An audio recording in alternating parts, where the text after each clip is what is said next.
စိုက်ပျိုးရေးမွေးမြူရေးနဲ့ဆံပြောင်းဝန်ကြီးဌာနပြည်ထောင်စုဝန်ကြီးဦးမင်းအောင်သည်ဒီနေ့မှာမွန်ပြည်နယ်မှုတုံမြို့ကျုံဖိုက်ကျေးရွာအနီးရှိစိုက်ပျိုးဦးစီးဌာနကံကလေးခြံသို့ရောက်ရှိပြီးဒွင်းသီးနှံအားသီးနှံအထွက်စောစွာရရှိရန်သုတေသနပြုဆောင်ရွက်နေမှုများအားကြည့်ရှုစစ်ဆေးခဲ့ပါသည်လုပ်ငန်းများကြည့်ရှုစစ်ဆေးစဉ်တာဝန်ရှိသူများက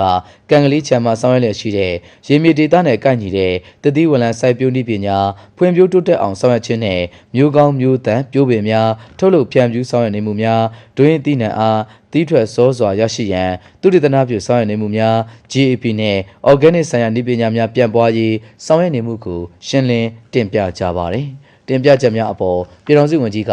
ဒွင်းသီးနှံအားတီးထွက်စောစွာရရှိရန်သုတေသနပြုတွေ့ရှိချက်များနဲ့လိုက်နာဆောင်ရွက်ရမယ့်အချက်များကိုဒွင်းဆိုင်တောင်သူများသိရှိလိုက်နာဆောင်ရွက်နိုင်စေရေးနည်းပညာပေးဆောင်ရွက်ရန်မိမိတို့ခြံကမျိုးတန့်မျိုးပွားထားတဲ့ဒွင်းမျိုးတွေကိုတောင်သူများလိုသလားဝယ်ယူစိုက်ပျိုးနိုင်ရေးစီမံဆောင်ရွက်ရန်မိမိတို့ခြံအတွင်းတောင်သူများလက်တွေ့ဝင်ရောက်လေ့လာနိုင်အောင်ဆောင်ရွက်ထားရှိရန်ဆွေးနွေးမှကြားခဲ့ပါတယ်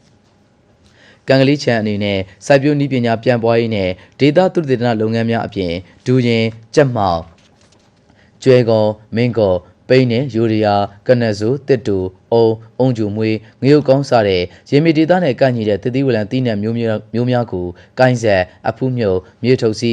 အစစ်ပြိုးနည်းတို့ဖြင့်မျိုးကောင်းမျိုးတန့်ပြုတ်ပင်များထုတ်လုပ်ဖြန့်ဖြူးပေးလျက်ရှိကြောင်းလည်းသိရပါတယ်။အဲဒီနောက်ပြည်ထောင်စုဝန်ကြီးသည်နှစ်ရှည်ပင်များသုတေသနနဲ့နည်းပညာဖွံ့ဖြိုးရေးခြံမှုတုံခြံအားကြည့်ရှုစစ်ဆေးပြီးတာဝန်ရှိသူများအားမြေယာအသုံးချမှုနဲ့ပတ်သက်ပြီးတည်ဆဲဥပဒေစီမံစည်းကမ်းနဲ့အညီဖြစ်စေရေးဂရုပြုဆောင်ရွက်ရန်ရောဘတ်အထွက်နဲ့အရေးသွေးမြေမာရေးအတွက်လိုအပ်တဲ့စီမံဆောင်မှုများကြက်မှတ်ဆောင်ရွက်ရန်မိမိတို့ဌာနခြံမှ